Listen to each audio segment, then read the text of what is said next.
Құрметті оқырмандар, орталықтандырылған кітапханалар жүйесі Мұхтар Әуезов атындағы кітапхана филиалы 2021 жылғы республикалық акция аясында Қазақстан Республикасының тәуелсіздігінің 30 жылдығына 30 кітап атты кітап көрмесін ұсынады. Кітап көрме 5 бөлімнен тұрады. Поэзия, проза, драматургия, балалар әдебиеті, аударма. Соның ішінде балалар әдебиетіне тоқтала өтейік.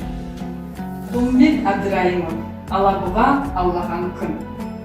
Марат Қабанбаев, Жиханкез Тити. Мади Айымбет, бар болғаны 14 жас. Ыбырай Алтынсарин, өнер білім башқұрттар. Бердібек Соқпақбаев, жекпе-жек. Әңгімелері Ені Жылдыр.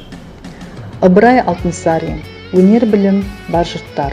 Жинақта ағартушы демократ, педагог жазушының өлеңдері мен әңгімелері, оқу-ағарту мәселелеріне арналған жазбалары мен хаттары берілген.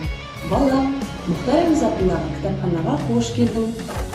Бір кітап акциясына Ыбырай Алтынсарин атамыздың өнер білім бар жұрттар кітабы еніпті.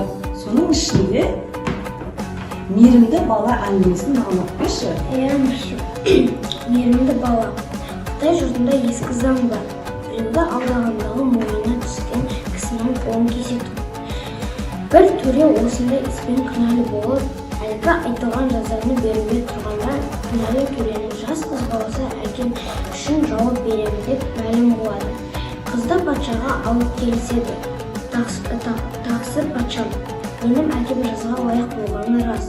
Соның үшін қолынан айырылуы керек болды. Мінеки тақсыр, әкемнің қолы деп өзінің қолын көтереді. Бұл қолдан менің жазықты болған атамның қолы, бірақ мұнымен бала шағаларын асырауға шамасы келмейді.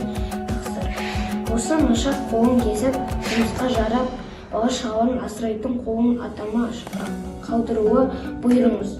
Патша баланың мұнша атасына мейірімділігіне рақымы келіп, төренің күнәсін кешті дейді.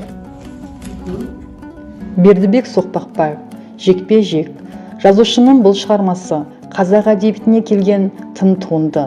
Жазушының бұл повесінің негізгі кейіпкерлері мектеп жасындағы оқушылар, жасөспірімдер болып келеді. Мұнда жігерлі талабының, еңбексүйгіштігінің арқасында 16 жасында бокстан әлем чемпионы болған Мұрат Батырбаевтың ұнамды бейнесі жасалған. Марат Қабанбаев, Жиханкез Тити. Халықаралық Христиан Андерсен атындағы Қазақстан Жазушылар одағының Мұхтар Әуезов атындағы сыйлықтарының иегері Марат Қабанбаевтың бұл әңгімесінің кейіпкері Жиханкез Тити қазақтың Таймас есімді баласы. Оның қиялы мен іс-әрекетінен құрылған қызықты әрі тартымды әңгіме. Толымбек Әбдірайым, Алабұға аулаған күн. Кітапқа өсіп келе жатқан жас ұрпақтың жан дүниесіне әсер етерлік әңгімелер, ертегілер, мысалдары енген. Зира Наурызбаева, Лилия Калаус, Алтын тостағанды іздеу. Шығармада Бату атты бала мен оның достарының басынан кешкен оқиғалары негізінде ертегі аңыз кейіпкерлері мен тарихи деректер тәуелсіздік кезеңінің бүгінгі шындығымен байланыстырыла суреттелген. Шым-шытырық оқиғалар жанрында жазылған хикаят жас жеткіншек оқырмандарды қызықтырып, қиялына қанат бітіретін тартымдылығымен баурайды. Мади Айымбетов, бар болғаны 14 жас. Бұл Мади Айымбетовтың балаларға арналған 3-ші кітабы. Кітаптағы бар болғаны 14 жас күнекей повестері қала балаларының өмірі жайлы әсерлі баяндалған шығармалар. Ал әңгімелері жүрекке жылы тиер лиризммен оқырмандарды баурап отырады. Құрметті оқырмандар, кітап білім бұлағы, білім өмір шырағы дей келе, кітап оқып бай болайық.